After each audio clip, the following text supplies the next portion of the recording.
वैसे आपने भी बहुत बार सुना होगा अपने परिवार में, रिलेशन में, कि जब भी कोई इंसान आगे बढ़ रहा होता है तो उसे पीछे खींचने के लिए बहुत सारे लोग होते हैं। कभी कभी लालच, कभी पुश्तैनिक ज़मीन, या फिर कुछ ना कुछ ऐसी चीज़ें बीच में आती है जिससे बढ़ते इंसान को रोकने के लिए 36 परिवार वाले खड़े होते हैं। आज का जो पूरा रियल इंसिडेंट है वो इसी घटना पर आधारित है। आज का पूरा रियल इंसिडेंट हमें अमरिंदर ने भेजा है। अमरिंदर जो कि अभी महाराष्ट्र में रह रहे हैं। अमरिंदर ने बताया कि भाई अभी मैं 25 साल का हूँ, अपनी मेडिकल की स्टडीज़ पूरी कर रहा हूँ, धीरे धीरे मैं कोशिश कर रहा हूँ कि आगे बढ़ पाऊँ। लेकिन बात है 2013 की, जब वो 9th क्लास में थे। उनके पूरे परिवार वालों ने इस तरीके से उन्हें घेरा कि वो आज तक इस चीज़ को भूल नहीं पाए हैं। और आप बिलीव नहीं करेंगे, उनकी रिकॉर्डिंग में, पूरी रिकॉर्डिंग जो मेरे पास शायद 30 या 40 मिनट की आई होगी, कम से कम 6 बार वो रो दिया अपना रियल इंसिडेंट बताते हुए। अमरिंदर ने बताया, भाई आगे बढ़ने से पहले मैं आपको थोड़ा सा अपने परिवार के बारे में बता देता हूँ। हमारी पुश्तैनिक ज़मीन है, बेसिकली हम यूपी जौनपुर से बिलोंग करते हैं। वहाँ पर हमारी जो पुश्तैनिक ज़मीन है वो हमारे ग्रेट ग्रैंडफादर्स ने बनवाई थी। तो उनके जितने भी बच्चे आते हैं उनके हक में, सबके हक में ये ज़मीन का हिस्सा आता है। बहुत बड़ा घर है और बहुत ज़्यादा विज़िट करना वहाँ पर नहीं हुआ करता था। कुछ लोग वहाँ रहा करते थे और हम लोग तो वहाँ से जा चुके थे। मैं अपनी पूरी बिरादरी के बारे में तो नहीं बता सकता, लेकिन अपने दादा से जो हमारे बच्चे पोते हुए वो सारे मैं आपको बताता हूँ, क्योंकि सारे हालात आगे जाके वहीं जुड़ते आपको दिखेंगे। मेरे दादाजी से सबसे पहले बुआ जी हुई, फिर अमरिंदर के पापा हुए और फिर 2 चाचा उनके बाद में हुए थे। जब मेरे पापा जी की शादी हुई थी तो मेरी बुआ उनसे पहले मैरिड हो चुकी थी, लेकिन मेरे बुआ जी के जो हस्बैंड थे वो ऑफ हो चुके थे। मतलब उनके जो फूफा जी थे वो इस दुनिया में नहीं रहे थे। अमरिंदर ने बताया कि भाई बात है 1998 की, जब मेरा जन्म हुआ। मेरे जन्म से जस्ट 10 महीने बाद मेरी बुआ जी गुजर गई। उनको जॉइंटिस हुआ था। 1998 में जॉइंटिस के हर तरीके से इलाज उपलब्ध थे, लेकिन जो डॉक्टर्स वहाँ पे आए थे उन्होंने जैसे हाथ खड़े कर दिए थे। किसी के कुछ भी समझ नहीं आ रहा था कि बुआ जी को हुआ क्या। उसके बाद बारी आई मेरे पापा से छोटे वाले भाई की। कुछ साल बाद मेरे पापा के जो छोटे वाले भाई थे, मतलब जो चाचा जी थे, उनकी तबीयत बहुत ज़्यादा ख़राब हुई। और अमरिंदर ने बताया कि अक्षय भाई आप बिलीव नहीं करोगे, पूरा परिवार इस चीज़ से तंग था कि बुआ जी तो जा चुकी हैं, अचानक से चाचा जी की तबीयत इतनी ज़्यादा कैसे ख़राब हो गई। मैं उस हॉस्पिटल का नाम नहीं ले सकता। वहाँ पर आज भी ये मिरेकल स्टडीज़ में आता है कि चाचा जी इस हालत में थे जैसे भगवान ने साक्षात उन्हें बचाया था। अमरिंदर ने बताया कि मेरे पापा से मेरा और मेरी छोटी बहन का जन्म हुआ। मैं 9th क्लास में था 2013 में, और मेरी बहन मेरे से 2 साल छोटी 7वीं क्लास में थी। जब मेरी बुआ जी गई थी और चाचा की तबीयत ख़राब हुई थी, उसके बाद मेरे जो घर वाले थे वो जीवदानी टेम्पल गए थे, जो कि मुंबई का बहुत ही ज़्यादा प्रसिद्ध टेम्पल है। वहाँ पर एक माता जी आती थी जो हर फ्राइडे आती थी और वहाँ पर अपनी गद्दी लगाया करती थी। और वहाँ पर उन माता जी से बात की तो उन माता जी ने बोला कि तुम्हारे घर के ऊपर से अभी बला उतरी नहीं है, बुआ तो चली गई, चाचा जाने वाले थे, लेकिन अभी भी तुम्हारे घर से 2 बलि मांगी गई है।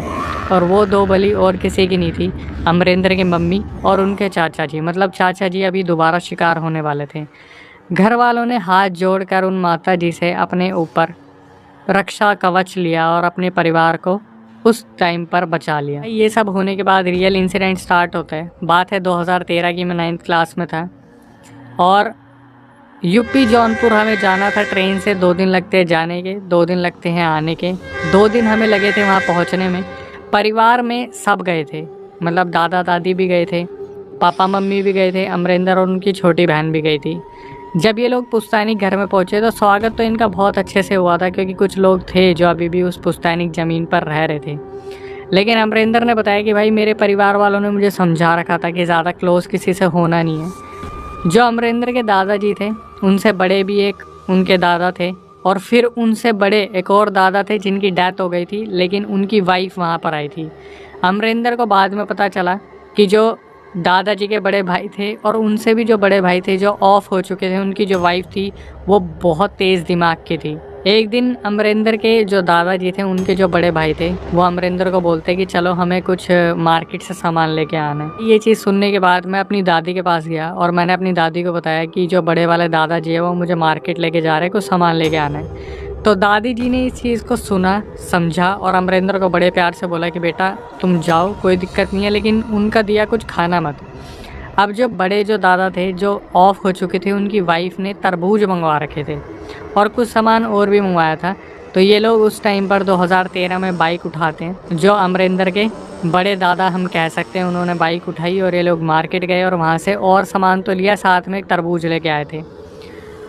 तरबूज लेके जब ये लोग अपने पुश्तैनी घर में वापस आए तो तरबूज को उठाकर अमरेंद्र अंदर लेके गया रसोई में, और वहाँ पर 5 मिनट बाद अमरेंद्र को बुलाया गया, जहाँ पर तरबूजों को इक्वली अलग अलग हिस्से में काटा गया था। और अमरेंद्र को बोला गया कि बेटा जितने भी लोग गार्डन में बैठे हैं, तुम्हारे दादाजी, उनके बड़े भाई, उनके छोटे भाई, सब आपस में मिल के खा लो। अमरेंद्र को उस टाइम पर कोई भी शक नहीं हुआ, किसी को कोई भी शक नहीं हुआ। अमरेंद्र ने पूरी परात उठाई जो कि तरबूज से भरी हुई थी और वो सीधा लेके गार्डन की तरफ आ गए। अमरेंद्र ने बताया कि जब वो तरबूज की परात लेके बाहर निकले तो उन्होंने देखा कि अच्छा खासा बरामदा है पुश्तैनी घर में, जहाँ पर उनका पूरा बचपन बीता था। सब वहाँ पर बैठे हुए थे। अमरेंद्र ने धीरे धीरे करके सबको तरबूज बांटने स्टार्ट करे, सब ने खाना भी स्टार्ट किया। और फिर जो अमरेंद्र के दादाजी थे, उनसे बड़े वाले भाई अमरेंद्र को बैठाते और वो बोलते हैं अमरेंद्र को कि बेटा तू तो मेरे दिए हुए तरबूज ही खाएगा, तू किसी और का नहीं खाएगा, बहुत टाइम बाद मेरे हाथों से तू कुछ खाने वाला है। उस टाइम अमरेंद्र को किसी ने नहीं टोका। अमरेंद्र ने बोला कि भाई मेरी भी कोई नज़र नहीं पड़ी किसी चीज़ के ऊपर भी, मैंने वो तरबूज का हिस्सा लिया और खाना शुरू कर दिया। ये हमारी 2 दिन बाद की ट्रेन थी, सारी शादी निपट गई। और जब हम 2 दिन बाद अपने महाराष्ट्र की तरफ निकलने वाले थे, यूपी जौनपुर से, तब अमरेंद्र ने बताया कि भाई जैसे ही उस पुश्तैनी घर को मैंने छोड़ा, मेरे स्टमक में पेन होना स्टार्ट हो गया था। लेकिन उन्होंने फिर भी किसी को ये बात नहीं बताई। रेलवे स्टेशन जब तक अमरेंद्र पहुँचे, वो दर्द और भी ज़्यादा गहरा हो गया था। फिर भी मैंने किसी को नॉलेज में नहीं आने दिया, बस अपने दादाजी को बताया कि दादाजी मेरे पेट में थोड़ा सा दर्द हो रहा है, मुझे ऐसा लग रहा है जैसे कुछ दिक्कत है। तो उनके दादाजी ने यही बोला कि हाँ, घर बदला है, एनवायरनमेंट बदला है, एटमॉस्फेयर बदला है, हवा पानी बदला है, तो कुछ ना कुछ तो दिक्कत होगी। अमरेंद्र के दादाजी ने उन्हें पूरी सहानुभूति दी कि जब हम महाराष्ट्र पहुंच जाएंगे तो तेरा चेकअप करवा लेंगे, वैसे तेरे को रास्ते में दिक्कत होगी नहीं। जब वो ट्रेन चलने लगी ना, मेरे पेट में दिक्कत बढ़ने लगी, लेकिन फिर भी मैंने किसी को नहीं बताया। अपनी मम्मी से चुपचाप क्रोसिन ली और क्रोसिन खाने के बाद हम सो गए। अमरेंद्र ने बताया कि जब मेरी आँख खुली तो हम काफ़ी आगे निकल चुके थे। एक दिन हमें और गुजारना था ट्रेन में, वो दिन भी हमने गुजारा, जबकि अमरेंद्र के पेट में कोई ना कोई दिक्कत लगी हुई थी। जब ये लोग महाराष्ट्र पहुँचे तो अमरेंद्र ने बताया कि भाई जब मैं घर पहुँचा तो मेरी हालत ख़राब होने लगी और अब मेरे घर वालों को लगा कि मेरे साथ कुछ ना कुछ दिक्कत है। लेकिन अब जो चीज़ें मैं आपको बताने वाला हूँ वो बहुत बहुत बहुत धीरे चल रही थी। मतलब मेरे साथ जो हादसे हो रहे थे वो कब के शुरू हो गए थे। मेरे घर वाले बहुत लेट हो चुके थे उन चीज़ों को देखने, पूछने और सोचने में।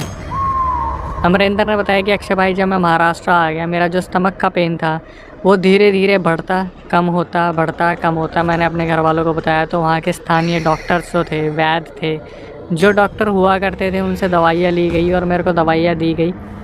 मैंने वो पूरा साल अपना ऐसे ही स्टमक पेन में निकाला। अपनी 9th क्लास क्लियर की और बात आ गई 10th क्लास में। डेट है 16 जून, मैं आज तक नहीं भूल पाया। 16 जून को जब मैं स्कूल में था, मुझे मेरे पेट में इतना ज़ोर का दर्द उठा, इतना ज़ोर का दर्द उठा कि मेरे फैमिली वालों को इमरजेंसी में बुलाया गया। मेरे दादाजी आए, अपनी बाइक लेके आए थे। अमरेंद्र ने बताया कि जब भाई मैं हॉस्पिटल गया तो मैं दर्द से तड़प रहा था क्योंकि मेरे स्टमक में इतना पेन हो रहा था, लेकिन मैं ये समझ नहीं पा रहा था कि ऐसा पेन किस वजह से हो सकता है। अभी आप जो सुनने वाले हो ना, उसको सुनने के बाद आपका भी उतना ही दिमाग घूम जाएगा। जब मुझे रियलिटी का पता चला था, अमरेंद्र ने बताया कि जब मैं हॉस्पिटल पहुंचा, मैं सोया कुछ दवाई लेके, हल्का फुल्का कुछ खा के, और मैं डायरेक्टली 2 दिन बाद उठा। अमरेंद्र ने बताया कि भाई मैं इसे ये नहीं बोल सकता कि मैं कोमा में था, लेकिन मेरे घर वाले पागलों की तरह रो रहे थे जब मेरी आंख खुली 2 दिन बाद। और मैं समझ नहीं पा रहा था कि अक्षय भाई मेरे साथ ऐसा क्यों हो रहा है या फिर कौन मेरे साथ ऐसा कर रहा है। अब जब मैंने आपको बताया कि क्यों हो रहा है, क्या हो रहा है, उसके बीच का मैं आपको पूरा हादसा बताता हूँ कि हॉस्पिटल में मेरे साथ हुआ क्या, जो कि मेरी छोटी बहन ने मुझे बताया। अमरेंद्र ने मुझे बताया कि जब मेरे स्टमक में पेन हुआ तो वो इतना ज़ोर का पेन था कि स्कूल से हॉस्पिटल ले जाने पर, हॉस्पिटल में जाने के बाद मेरी पल्स खो गई थी। अमरेंद्र ने सिर्फ इतना बताया कि अक्षय भाई मुझे बस इतना याद है कि मुझे पेन किलर्स दिए जा रहे थे, कुछ दवाइयाँ दी जा रही थी जिसकी वजह से शायद मेरी पल्स खो गई थी।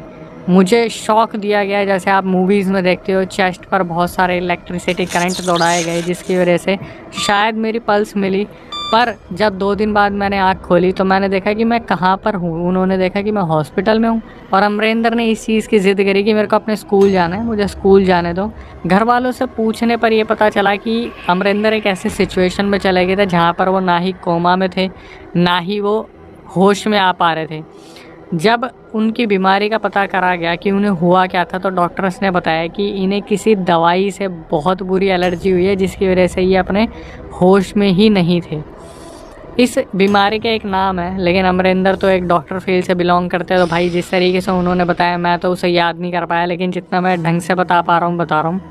अमरिंदर ने बताया कि ये पता नहीं कौन सी बीमारी थी, क्या नाम था उसका। उन्होंने मुझे बताया था हालांकि कि इस बीमारी में क्या होता है कि आपकी बॉडी के अंदर जो दवाइयाँ जाती हैं वो रिएक्शन इस तरीके से करती हैं कि आपके पल्सेस कभी कभी खो जाती हैं, या फिर आपकी जो बॉडी है वो रिएक्शन को झेल नहीं पाती, जिसकी वजह से आप इस सिचुएशन में चले जाते हो। मैं 9 दिन तक हॉस्पिटल में रहा, उसके बाद मुझे डिस्चार्ज मिला, मैं अपने स्कूल जाना शुरू करता हूँ और 1 हफ्ते बाद फिर मेरे साथ एक ऐसी दुर्घटना होती है जिसको मैं आज भी सोच के परेशान हो जाता हूँ कि मैं आम इंसानों के बीच में घूम पाता या नहीं घूम पाता। अमरिंदर ने बताया कि अक्षय भाई 10th क्लास में थे, होता है कभी कभार कि बड़े बच्चे भी आपस में खेल कूद करने लग जाते हैं, तो कुछ बैक बेंचर्स थे जो आपस में खेल कूद कर रहे थे। तो एक लड़का था जो बेंच से गिर गया था। जो हमारी टीचर थी वो रिलीफ स्प्रे लेके आई थी और वो रिलीफ स्प्रे जैसे ही उन्होंने उस लड़के के लगाया, अमरिंदर ने बताया कि भाई मैं तो बैठ के पढ़ रहा था, वो पता नहीं वो स्प्रे की एलर्जी मेरे दिमाग में क्या चढ़ी और मैं फिर दोबारा स्कूल में बेहोश हो गया। जैसे ही मैं स्कूल में बेहोश हुआ, फिर दोबारा मेरी फैमिली को बुलाया गया, मेरी फैमिली मुझे हॉस्पिटल लेके गई, लेकिन किस्मत की बात है कि डॉक्टर्स ने बोला कि इस बार एलर्जी बहुत ज़्यादा रिएक्ट नहीं करी, वो जो रिलीफ स्प्रे था बस वो इनके दिमाग तक पहुंच नहीं पाया, इस वजह से सेम डे मुझे डिस्चार्ज दे दिया गया और उसके बाद फिर दोबारा मुझे 2-3 दिन का रेस्ट दे दिया गया, जिसकी वजह से मेरी पढ़ाई बहुत हैम्पर हो रही थी। अमरिंदर ने बताया कि भाई जून से जुलाई आ गया, मेरी हालत में सुधार नहीं आ रहा था, फिर दोबारा मेरे स्टमक में हल्का सा पेन उठता, वो दोबारा ख़त्म हो जाता है। लेकिन मेरे घर वालों को, मेरी दादी को बहुत ज़्यादा शक होने लगा कि जिस तरीके से मेरी बुआ गई थी, मेरे साथ ये चीज़ें अचानक से होने लगी। जब से हम पुश्तैनी घर से वापस आए हैं तो मेरी दादी ने इस चीज़ का फ़ैसला किया कि जब तक अमरिंदर की तबीयत ठीक नहीं होगी वो जीवदानी टेम्पल जाएंगी और हर फ्राइडे जाएंगी, उन माता से पूछेंगी कि अमरिंदर के साथ क्या दिक्कत हो रही है। ये लोग फ्राइडे को निकलते हैं और फ्राइडे को जब ये लोग जीवदानी टेम्पल पहुंचते हैं तो अमरिंदर ने बताया कि इस दौरान भाई मेरे साथ अलग अलग हादसे होने शुरू हो गए थे। फ्राइडे आने से पहले मुझे अलग अलग आवाज़ें आया करती थी, मुझे एंटिटीज़ दिखनी शुरू हो गई थी और मुझे ऐसा लगता था जैसे मुझे कोई पोजेस करने की कोशिश कर रहा है या शायद मुझे पोजेस कर लिया गया है। जब ये लोग जीवदानी टेम्पल पहुँचे और माता जी से बात की तो माता जी वहाँ पर पूजा किया करती थी और माता जी अमरिंदर के हाथों सारा सामान फेंकवाती थी जो भी पूजा की क्रिया में यूज़ होता था। तो अमरिंदर ने बताया कि अक्षय भाई मुझे बहुत रिलीफ मिलता था पूजा के बाद, जब मैं हाइट पे से सामान फेंकता था। जीवदानी टेम्पल कम से कम 1000 सीढ़ियाँ चढ़ने के बाद आता है, तो जब मैं ऊपर जाके सामान फेंक देता था मुझे बहुत रिलीफ मिलता था, लेकिन मुझे बिल्कुल भी आइडिया नहीं था कि मेरे अंदर क्या चीज़ें पनप रही है।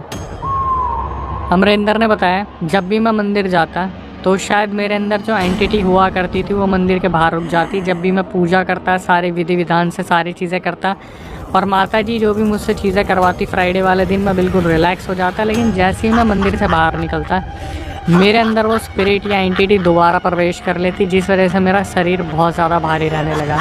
अमरिंदर ने बताया कि मैं अपने घर वालों को ये सोच के नहीं बोलता था कि मेरे घर वाले बहुत ज़्यादा टेंशन लेंगे और शायद उनकी छोटी बहन बहुत ज़्यादा डर जाएगी, लेकिन अमरिंदर ने बताया कि जुलाई, अगस्त, सितंबर, अक्टूबर आ गया और अक्टूबर में भाई मैं पूरी तरीके से पोजेस होना स्टार्ट हो गया। अब अमरिंदर को अक्टूबर में आके इस चीज़ का कंफर्मेशन कैसे हुआ कि वो पोजेस हो चुके हैं या धीरे धीरे जो एंटिटी है उन पर काबू पा रही है। अमरिंदर ने बताया कि भाई अक्टूबर का महीना था और मैं अपने घर पर बहुत ज़्यादा परेशान हो रहा था। मेरे को बाहर जाना ज़्यादा अलाउड नहीं था, मुझे ऐसा लगता था जैसे कोई 24 घंटे मुझे बैठ के देख रहा है, घूर रहा है। अमरिंदर ने बताया कि अक्षय भाई शाम की आरती होने वाली थी और मेरा मन हुआ कि मैं महादेव के टेंपल में जाऊं, शंकर जी के मंदिर में जाऊं, और मैं अपने घर से निकला, शंकर जी के टेंपल में पहुंचा। जब मंदिर में मैं पहुंचा, अमरिंदर ने बताया कि भाई वहां पर जो पुजारी थे वो मुझे देखते आ रहे बचपन से।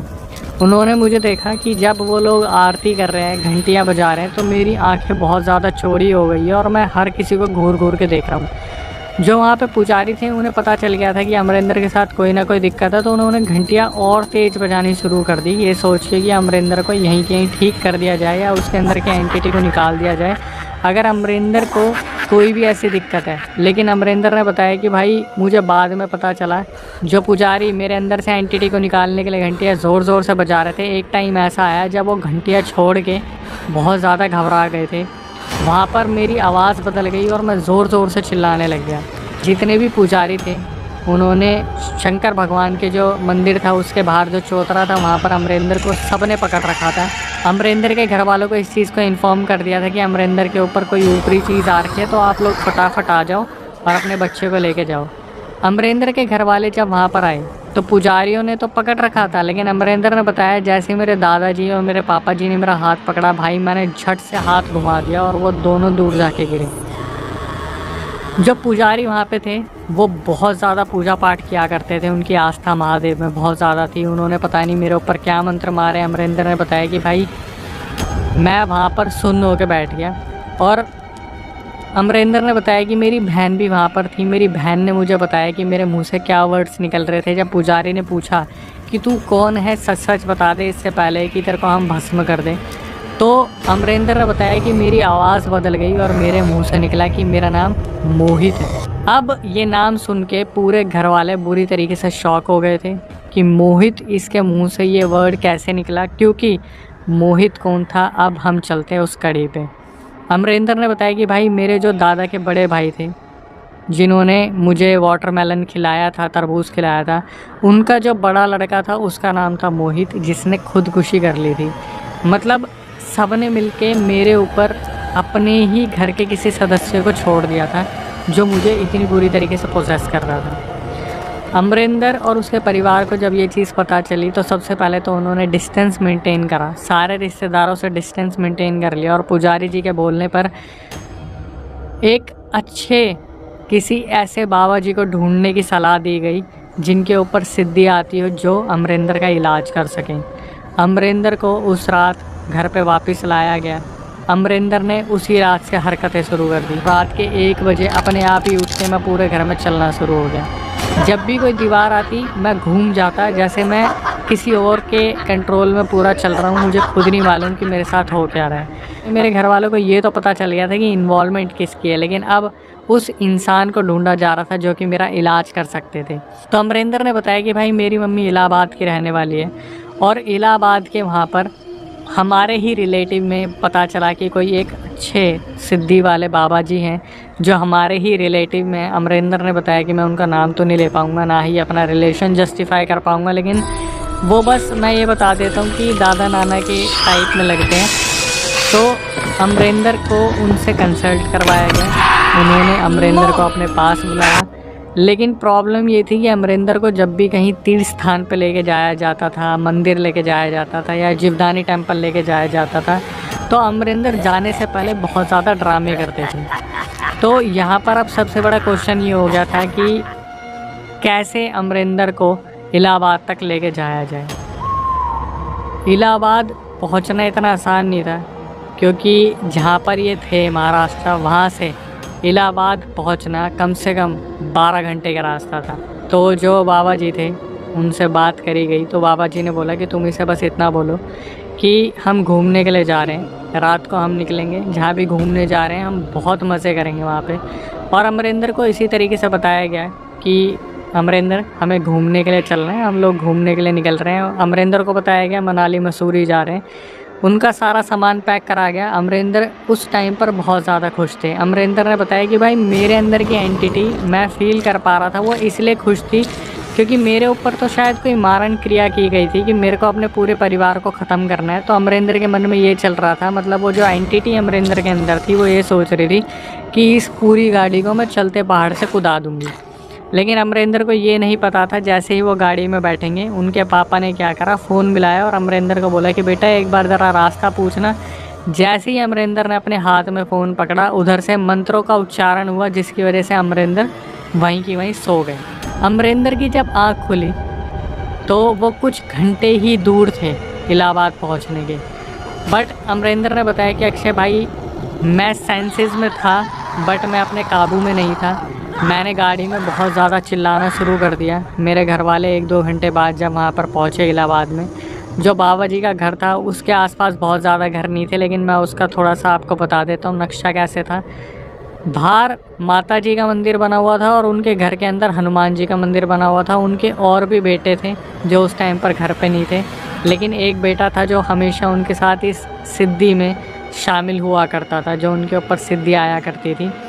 अमरिंदर ने बताया कि भाई जब मैं उस घर में पहुंचा, मैं ऐसा हो रखा था कि मैं उनके घर में कदम ही नहीं रख पा रहा था। ऐसा लग रहा था जैसे हनुमान जी वहाँ पर बैठे हुए हैं और साक्षात मुझे रोक रहे हैं, मेरे अंदर की एंटिटी को रोक रहे हैं। लेकिन मेरे अंदर पता नहीं ऐसी कौन सी एंटिटी छोड़ रखी थी कि मैं उस घर में घुस ही नहीं पा रहा था। बाबा जी बाहर आए, उन्होंने मुझसे बात करी और मुझे कुछ मंत्र वगैरह बताए, तो वो जो एंटिटी थी वो बाबा जी के घर के बाहर रह गई और मैं उनके घर के अंदर चला गया।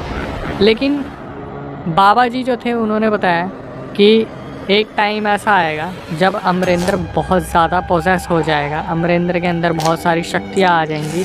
वो एंटिटी जैसे ही देखेगी कि अमरिंदर घर के बाहर निकल रहा है तो अमरिंदर को पूरी तरीके से पोजेस करने की कोशिश की जाएगी।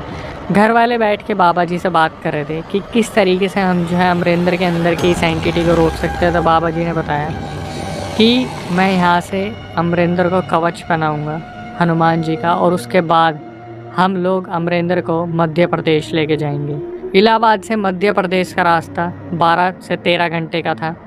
अमरिंदर ने बताया कि भाई मेरे घर वालों को बताया गया हवन करने के बाद अमरिंदर के ऊपर एक कवच पहनाया जाएगा, लेकिन सबसे पहले बाबा जी ने बताया कि हमें ये पता करना पड़ेगा कि ये चीज़ें शुरू कहाँ से हुई है और ये चीज़ें करी कैसे गई हैं।